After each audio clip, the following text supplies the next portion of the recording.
independence, love, social convention, gender roles, and religion. Charlotte Bronte's most famous novel challenges ideas on all these topics, and we are here to discuss it. I'm Charlene. And I'm Mike. And this is Jane Eyre Files.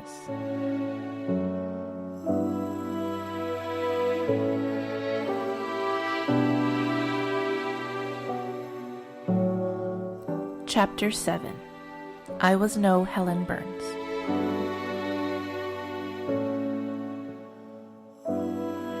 Hello, husband. Hello, little castaway. That's kind of cute. I like that. Yeah, the away from the flock, right? Of the isn't that Mr. Brocklehurst refers to? Yeah. Jane? Oh, okay. Well, I guess obviously it's not a positive thing, but I could think castaway is kind of a nice thing. Yeah, and in reality, maybe you were a little bit of a castaway from the Christian flock at a certain point in your grown-up life. True.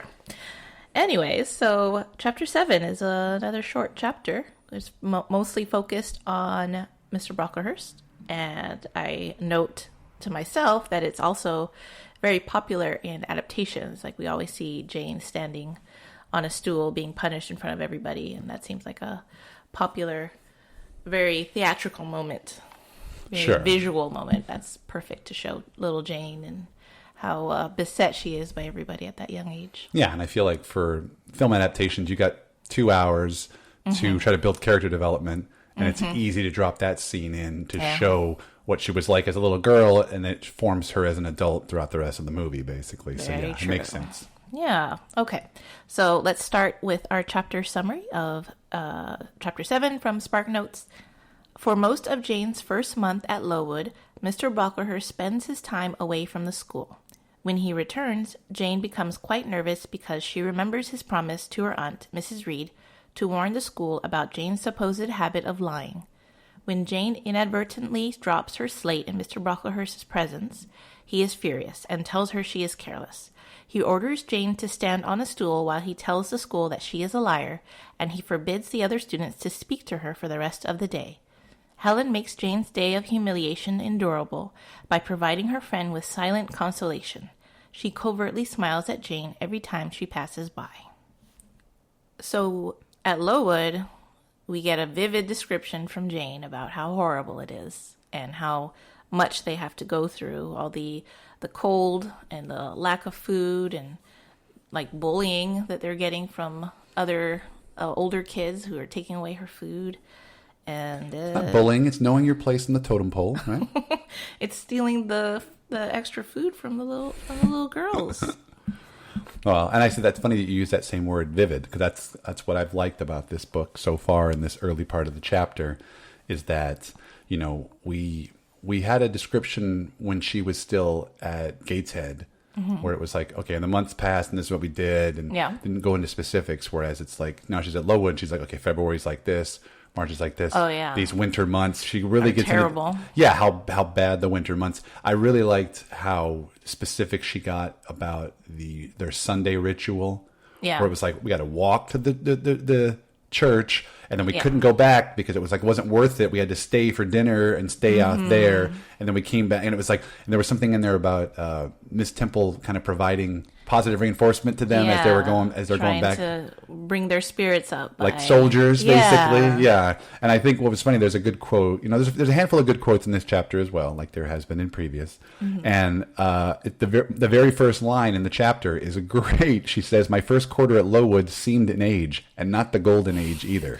Yeah, a little more humor coming from Jane and Charlotte. Yeah, but I think I've talked about it I'm sure I mentioned it on the show. I know I've mentioned it to you many times off air since I've known you, is that these are the kind of things that I look for in books, films, stories like these. You know, take me away to some time and place that I can't go. I really like period pieces because I don't know what it was like at a Victorian era charity school. Right. You know, and so she really gets down to the nuts and bolts of what it's like, how, you know, you feel like you're there. And I think that's a credit to Charlotte as a writer. Yeah.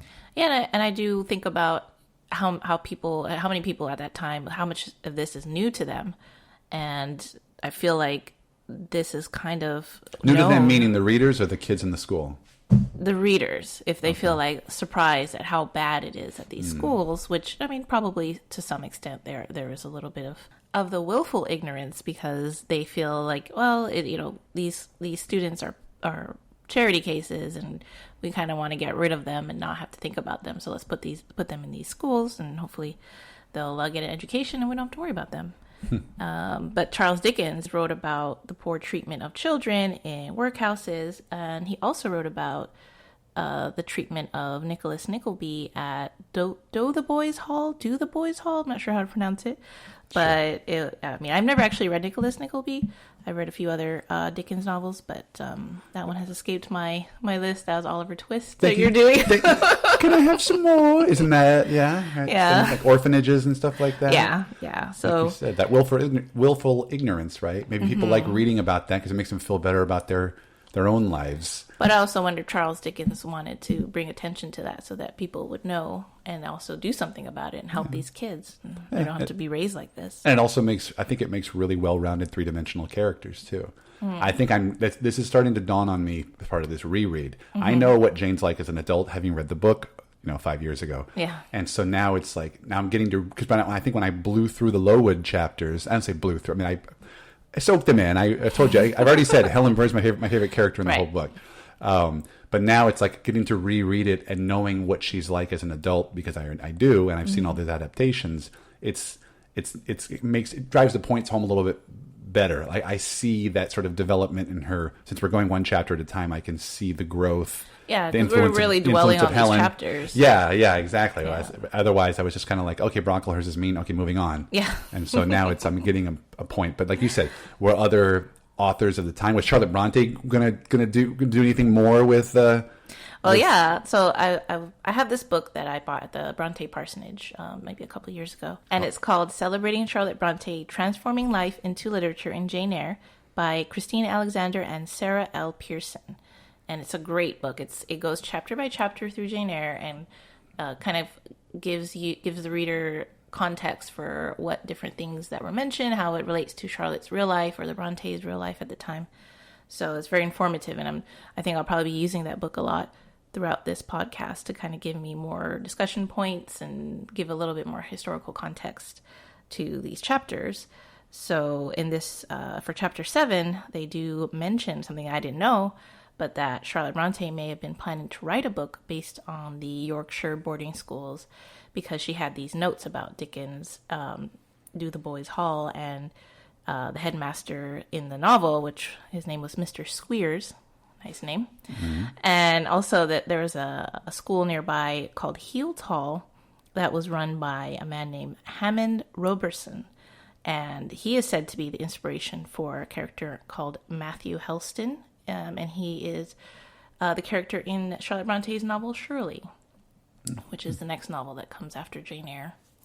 So yeah, I just think that's it's really cool how, Charlotte Bronte is trying to build this awareness and these terrible school conditions, and obviously people don't like Mr. Brocklehurst as a character, and we get more of that here, where we can really see the hypocrisy of what he says and how he wants to treat these kids versus how he treats his own family. Because Jane really does, I think humorously describe Brocklehurst's words versus how his family is described. But, madam, you are aware that my plan in bringing up these girls is not to accustom them to luxury, but to render them self-denying. The accidental spoiling of a meal ought not to be neutralized by replacing the comfort lost with something more delicate. A brief address on such an occasion would not be mistimed, wherein a judicious instructor would refer to the sufferings of the primitive Christians, the torments of the martyrs, the exhortations of our blessed Lord himself, calling upon his disciples to take up their cross and follow him, and warning us that man shall not live by bread alone. Oh, madam, why did you not remind them of his very words? If ye suffer hunger and thirst for my sake, happy are ye. And I think, and we'll discuss this as the chapter goes on, is that this idea that Brocklehurst, yes, he is very hypocritical, but he wants to kind of toughen these kids up. And I feel like, and I feel like that's not saying that's a good or bad thing. Obviously it's probably a bad thing. And I like how Charlotte Bronte is showing, like I said, showing these harsh conditions, because I think it's easier. Again, it's like what I was saying. What I like is that it takes me to a place that I can't go to, but it's also, this is the central character of your novel, right? It's nice to have them come from adverse conditions. Everyone roots for an underdog, sure, right? Especially she's already had one strike against her for being an orphan. She's already been, mistreated in the first house she lived in. So it's like you're just kind of piling on and showing how tough she can be. And now we get, Brocklehurst is the next obstacle in her ascension. Next villain. Yeah, and it's funny because I mentioned it. I know I mentioned it to you as soon as I got done reading the chapter, and you said, "Oh, what'd you think of the chapter?" And I'm like, "This is Brocklehurst's chapter, right? This is he totally takes center stage. He's finally the way I said it was, he's finally revealed to be the nefarious villain that both we and Jane feared he would be. He's already despicable, and I feel like Charlotte doesn't. She wants to make sure that Jane doesn't have any reservations about him. He's even wearing black, just like the villain in any story. Yeah, and it's just what occurred to me right before we started recording is that it dawned on me that Brocklehurst is Darth Vader. Oh, right? Jane is Princess Leia. She is a prisoner on the Death Star, which is Lowood. And so I'm assuming Miss Temple are maybe the other guards or the other stormtroopers that are just keeping her comfortable in her cell. Oh, because if you think about how like Darth Vader when he shows up, and then of course they have their exchange in the first Star Wars film, and he's just very one dimensional. He gets his depth in the later movies, right? In Jedi or even in the prequels, which don't watch those. But it's funny how it's that same kind of concept where he's just. Is this the first time that Jane Eyre has been compared to Star Wars? Somebody's done it. But it really hit me because I'm like, he's so like one-sided, and that's why I was going to ask you this question on the air is, do you think would he be more effective as a villain if there was a charming side to him? Not necessarily like a lady killer like you get in some of these thriller films, but like, instead of having everyone just universally hate him, would he be even more evil if he had nice moments where you think this guy is all right, and then he just hits it with some other really, really despicable moment? Because right now it's like he's just being painted with one brush, and it's just he's so villainous. And there's a whole moment where Charlotte Bronte just kind of lays it on really thick when Mr. Brocklehurst is describing how wonderful Mrs. Reed was to Jane and how the girl was so ungrateful, and so like the reader, Charlotte Bronte is forcing the reader to have the same pure contempt for this character that Jane does. And so that sometimes it's like, you always hear stories about movie stars and they say they love playing the villains rather than the good guys sometimes. And it's more interesting. There's a little bit more dynamic character. And unfortunately, which is fine, I guess, Brocklehurst is not. He doesn't have like a different side. He wouldn't be very fun for an actor to play. Well, I mean, you could. There's not a lot of depth. You could really sink your teeth into some of those scenes, I'm sure. But like, some of my I do think that Mr. Brocklehurst is a contemptible character, and perhaps Jane and Charlotte, she doesn't want to dwell on him. Like, he's going to have his place in this story, and then we're going to move on. There might be another character. I can think of a character in Jane Eyre that might take that spot, but it's not such a one-sided portrayal of a possible antagonist for Jane. So we can dive into that a little bit later. But yeah, I think that Brocklehurst, as he is I mean, he's also pretty straightforward in the fact that I wonder at how much he probably doesn't think that he's very villainous. Like, he thinks that he's doing a good job for these kids. He's doing the Lord's work. Yeah. And he can pass, sometimes he can hide behind Bible and hide behind that by saying, well, I'm just doing what I'm supposed to. Yeah, this is what the Bible says. It's not bad. It can't be bad because or this is God's word. Sure. But you didn't answer my question, though. Do you think, like I said, what would this book and this character be like if he had a softer What would side? He be like? Or what? Would it be more effective if he had soft moments where he was that much more? So it seemed like it would come off more cruel when he was mean. I feel like this is pretty effective. I think about the adaptations a lot when it comes to how the story is told. And in one of my favorite adaptations, 1973 miniseries, there's a moment after, there's going to be some consequences of what happens, how these kids are treated in the next couple chapters. But in the adaptation, there's a moment where Mr. Brocklehurst is faced with the results of these actions, and he actually looks like he feels a little bad about it, which I think is it does show a side of him that maybe he's not just this relentless villain where he's purposefully trying to torture these kids, like maybe Mr. Squeers in Nicholas Nickleby. The crocodile tears, honey. Well, that's true, because is that portrayed in the book though? Well, I guess I'll just say that it could happen. It could have happened in the book because you kind of get reference to it, but I don't want to talk too much about it because I guess I don't want to do too many spoilers just in case anybody's listening who hasn't read ahead. But I want to circle back because I think we said Brocklehurst is the center of the chapter, and the majority of the chapter is based off of a conversation that he's having with Miss Temple. And you mentioned earlier that you thought it was humorous. I don't know how humorous it is. I don't know. Again, you know Charlotte Bronte's work and the way the books were written in that era. I mean, I feel like, when you refer to the first line of the chapter about this not being the golden age at Lowood, it's a very dry, sarcastic humor. And then if you go through the little interplay between Mr. Brocklehurst and Miss Temple, there's like little moments of that dry humor. So like Mr. Brocklehurst is talking about how he doesn't want these children to have a lunch of bread and cheese to wipe away the bad meal. They should use that as a lesson.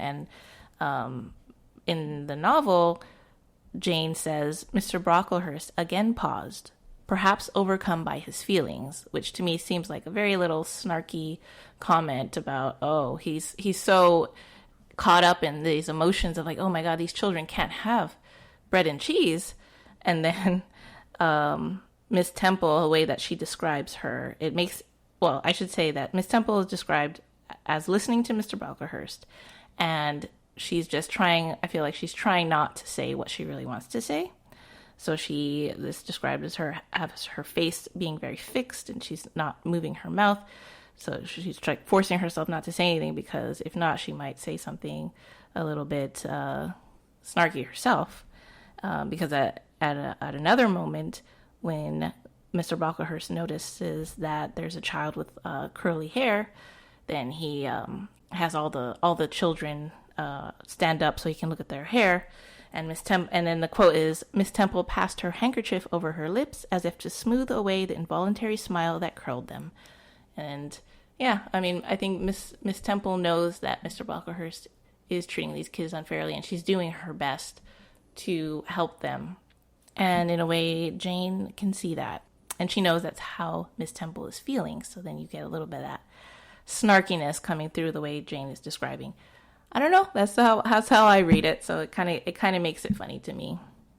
Now, see, the reason I asked you was because I don't know how humorous I felt this was. Again, I can't read sarcasm in mid-19th century Victorian literature. Sure. I mean, I don't know. That could just be me reading it that way, but yeah. No, you know this book better than I do. So, I mean, again, all I'm trying to offer is the outsider's perspective here. But, that whole scene, especially, there's a quote in particular. It's a very meaningful quote. I have a different quote to bring up at the end of the episode, but you were talking about it earlier where it says, Miss Temple had looked down when he first began to speak to her, but she now gazed straight before her, and her face, naturally pale as marble, appeared to be assuming also the coldness and fixity of that material, especially her mouth, closed as if it would have required a sculptor's chisel to open it, and her brow settled gradually into petrified severity. Now, you mentioned that would be kind of, maybe that was humorous, or maybe she wasn't paying attention, or maybe she was... Or she was trying not to say something. Trying not to say something. A little bit Whereas I saw it as like this very sort of demeaning, sorrowful moment, where it was like, Miss Temple is like a guardian to these children. She's a superintendent of the school, and she's sort of being browbeaten by him, and it's being like forced to treat these children in a way she doesn't want to treat them. And she's like powerless to him, and she has to just sit there and take it, She's forced to put on a brave face in order to protect these children from a fate that would be worse if they were outside of Lowood, right? They're all orphans. Yeah, exactly. They're all over. So it's like the way I read that whole sequence was just she just felt a little defeated, and so it's like she can't act up because she's the one that she needs to be around for them, which I think is something that happens a lot in life. Sometimes you got to eat a crap sandwich. If it's because it's better in the long run if it's going to help others and stuff like that. And so that's why I feel like Miss Temple eats a lot of crap sandwiches in this book. Yeah, who knows how much she had to deal with when dealing with Mr. Brocklehurst here, especially if she wanted to make things better for them, for these children. Yeah, and like I said, you mentioned himself. It's like he's a total hypocrite where he deprives the kids of everything, but then his children are spoiled. Yeah, and then he's one of the worst types of people in where it's like he's running a company, but then he's not there for the day-to-day. So he has no concept of how they're suffering, just assumes that they should just suck it up, right? Who knows if he probably didn't have that kind of an upbringing. Oh, no, but sure not. It's this sort of absent headmaster who just can just show up and just be like, what's going on? How are you not doing? Like, I think didn't you bring some attention to the fact that he's like cost cutting? Like I kind of glossed over some of the needles and stuff. Yeah. There's a moment where he's like this whole thing of like his first conversation with Miss Temple. He's trying to basically tell her what to do. He's noticed all these things. Oh my gosh, that these children have clean tuckers and they weren't allowed to have clean clothes twice in a week or something. And then there's some mending that needs to be done on these socks, and they're not done properly. So then he's just trying to make sure, I think, that they're not spending as much money. And he's worried more about the cost of things than he is about the health and well-being of these children. And that's another reason why he's such a villain. He's a villain. He's a total mother tucker. Yeah, so now... at the end of the chapter, Jane is standing in front of the children. She's been punished, and Helen Burns gives her a little bit of strength by smiling at her when she's passing by. And I think that's a really nice moment that, shows Helen knows what Jane is going through. She understands, and she's trying to help her in a silent way. The way that Jane describes the look that Helen gives her of what a strange light inspired them, what an extraordinary sensation that ray sent through me, how the new feeling bore me up. It was as if a martyr, a hero, had passed a slave or victim and imparted strength in the transit. I mastered the rising hysteria, lifted up my head, and took a firm stand on the stool. And that just gives another aspect of Helen's being a little bit saintly. Positive influence on Jane, right? She's getting there. Yes. We're slowly kind of coming across that. It's been a few chapters now. We've got. You think that Jane is understanding now a little bit of what Helen said in the last chapter? The wise sage, again, best character in the book. Before we were talking about how they have these totally differing views on things. And then like there's a great quote that I was going to pull up, which is after when she first gets in trouble, when Brocklehurst first singles her out, Miss Temple, says, don't be afraid, Jane, it was an accident. She won't be punished. Yeah. And the quote is, the kind whisper went to my heart like a dagger. Another minute and she will despise me for a hypocrite, thought I, and an impulse of fury against Reed, Brocklehurst and Company bounded in my pulses at the conviction. And then she ends by saying, I was no Helen Burns, title of this episode. And it's like, it's funny, now the influence is rubbing off on her. Right. She's finally in that. She just said I was no Helen Burns, and yet but just by having her silently walk by her, kind of gives her a little bit of that stoicism that I know she likes stoicism. Yeah. And so we're finally getting that development, and like I said, the positive influence of Helen Burns. Yeah, it's Jane realizing that her anger and fury is not going to help her in this moment. It's Helen's thinking that's going to help her, and it does. So Jane had to stand on a stool. Charlene, have you ever been punished in school?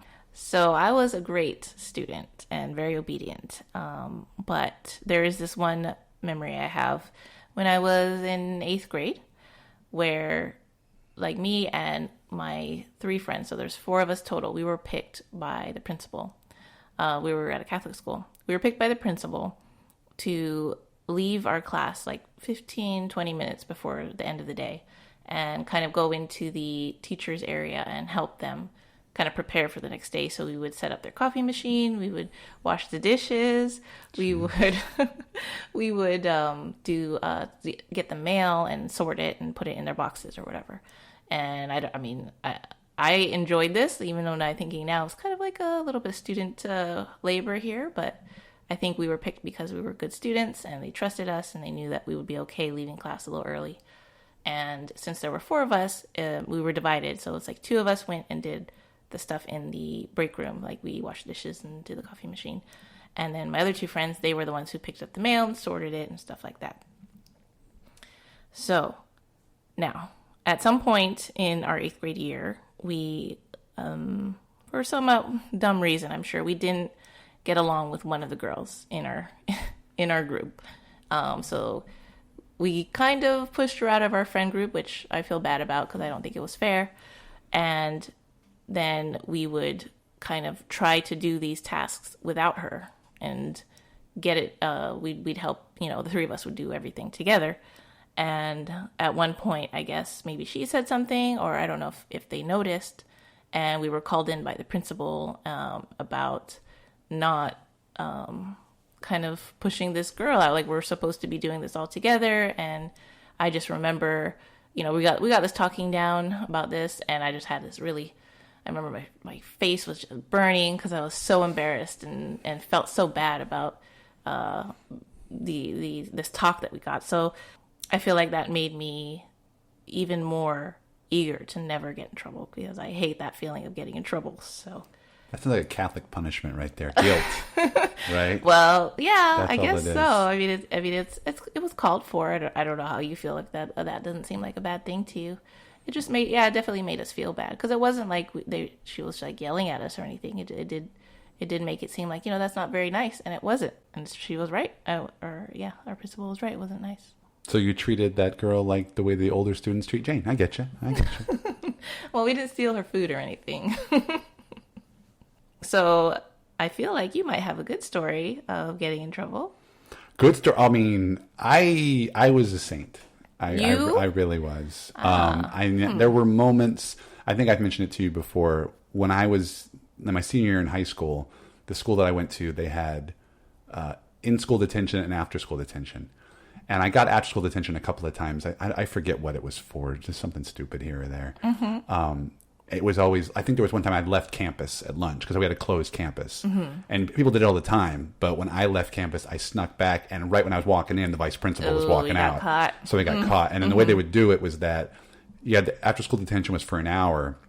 But the way they had it set up was there was a bus that left after school, and then another bus that left an hour later in case kids wanted to do any after school projects or anything like that. Mm-hmm. And the principal would go to the bus, the hour later bus, to make sure no one from the detention got on the bus.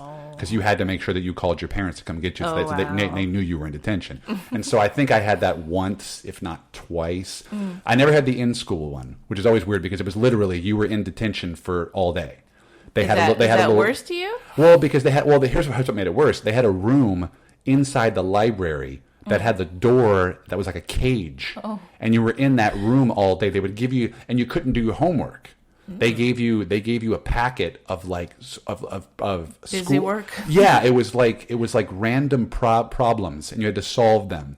Because they were like, this is detention. You don't get to do your homework. You have to this, and so. Yeah. And I remember there'd be like it would tell you the absentee list for the day. Here's all the students who are out today, and then underneath it would be like, here's the students who have in-school detention. And it was literally called the timeout broadcast room. Everybody. It's like you're standing on a stool in and front then of you'd go to the library or whatever, and you'd walk by, and you could see who was in that room. So it was a little shameful. It was called the timeout room. And so we had in school and after school. So it ISTOR and ASTOR. Okay. And so you're like, I got TOR today. Okay. So I got to go after school and do this thing. Yeah. But the one that I can remember getting more vividly was, and I was going to come as a surprise to you. I like to talk. And so I could probably find some old grade school report cards that have decent grades, and then on the bottom say Michael needs to stop talking to his classmates or whatever. But I can remember in high school a couple of times in my classes where I'd get caught talking to somebody, and then the punishment, which maybe not as bad as what Jane had to get through, even though it was longer, was my teacher would just move me to the front of the class. Oh, okay. Move my desk, because I never sat in the front. I'm sure you probably did every year. Oh, no. I was too shy. Oh, too shy? I don't be called upon. Well, I didn't mind being called upon, but I always sat a little further in the back. Mm-hmm. And then if you got caught talking, usually you got pulled and you had to sit in the very front so the teacher could keep an eye on you. And so I had that happen to me a few times. Not a whole bunch, but a few times. So that was the extent of my punishment. Okay. Well, yes. You're a good kid. Now we come to the last part of our episode where we talk about the meaningful passage or quote. And I think that you, Mike, should go first. Okay. Well, I think we said the main driving point of this chapter is Brocklehurst and Miss Temple having this conversation, Jane overhearing it, and then the consequences and all that. And so the quote that I have comes from Jane, who's been observing this whole time, the conversation that the two of them are having. And she refers to Mr. Brocklehurst, and she says, quote, "He stood at Miss Temple's side. He was speaking low in her ear. I did not doubt he was making disclosures of my villainy, and I watched her eye with painful anxiety, expecting every moment to see its dark orb turn on me a glance of repugnance and contempt," end quote. And I think what's funny about it is it's this very worrisome child who just thinks everyone is talking about her. Oh. Because for the most part, that conversation has nothing to do with her. Yeah. Until she drops the slate and then Brocklehurst says, "Who is that?" Right? And what I thought was also kind of funny, it's a very curious choice of the word villainy to describe Jane when we know who the true villain of this chapter is, right? And so, but the most interesting part of that whole quote to me is that we've now had a couple of chapters of Jane sort of being a passenger, second fiddle, where she's just describing what's going on. And now it's sort of like, this is still Brocklehurst's chapter. This is Miss Temple getting some character development. And in a weird way, Jane is like trying to reinsert herself into the narrative. You know, she's describing other characters, but it's more like, what are they thinking about me? Yeah. You know, and so it's like she's sort of being left out, right? Because it's like it's just here's what school's like, here's what Helen's like, here's what Miss Temple's like, here's what Brocklehurst's like. Why aren't they talking about me? You know, and it's just sort of like bring the focus back. Yeah. I mean, there's some really great lines in the chapter where she talks about Mr. Brocklehurst and oh my God, he's going to reveal when's he going to reveal who I am? And if I can drop like a second quote, sort of that's kind of somewhat related to it. Again, Jane feeling left out when she refers to Mr. Brocklehurst and how he's been absent from the school. She says, quote, "I had been looking out daily for the coming man whose information respecting my past life and conversation was to brand me as a bad child forever. Now there he was." That's very ominous. Yeah, and so it's like I think that's kind of interesting in that regard that it's okay, Jane. We can learn who else is going on, what else is going on in the school, who else is having conversations, but yet she's just like, no, me, and then unfortunately she gets her wish. Yeah, like if she wasn't so stressed out about it, she might not have accidentally dropped her slate, and then Mr. Brocklehurst would have never noticed, and she wouldn't have been in trouble. And what's your meaningful quote from chapter 7, Charlene? So my quote comes from the end of the chapter. It's about Helen Burns, where she's talking about how Helen is being punished all the time, and she says, "Such is the imperfect nature of man. Such spots are there on the disk of the clearest planet, and eyes like Miss Scatcherd's can only see those minute defects and are blind to the full brightness of the orb." And I like that quote because I feel like it's a different way of saying can't see the forest for the trees, where she's only blinded by these defects, these little spots on the planet, and not... she says planet, but it makes me think of the sun. Like she's comparing Helen Burns to the sun. It's also a very positive and inspiring way to see Helen as being someone who's kind of shines a bright light in Jane's life. And it's also, giving another sort of otherworldly reference to Helen, of making her seem like she's not really of this world or long for this world. Too good for this world. Yes. Yeah. I think Jane she's becoming a follower of Hellenism. She's becoming a Hellenite. Well, that's you, right? Yeah. Once again, best character in the book. Well, on that note, thank you so much for listening. If you enjoyed our podcast, please subscribe and leave us a review on your preferred podcast platform. This really helps us grow and reach new listeners. If you want to talk Jane Eyre with me online, you can find me on Twitter and Instagram at EyreGuide. That's EYRE. And if you want to hear more from me, I host my own podcast called Out of Touchstone, where my good friend Chad and I discuss all the films that Disney produced for their Touchstone Pictures label. You can also find me on Twitter at Mike DeKalb. Thank you, and farewell for the present.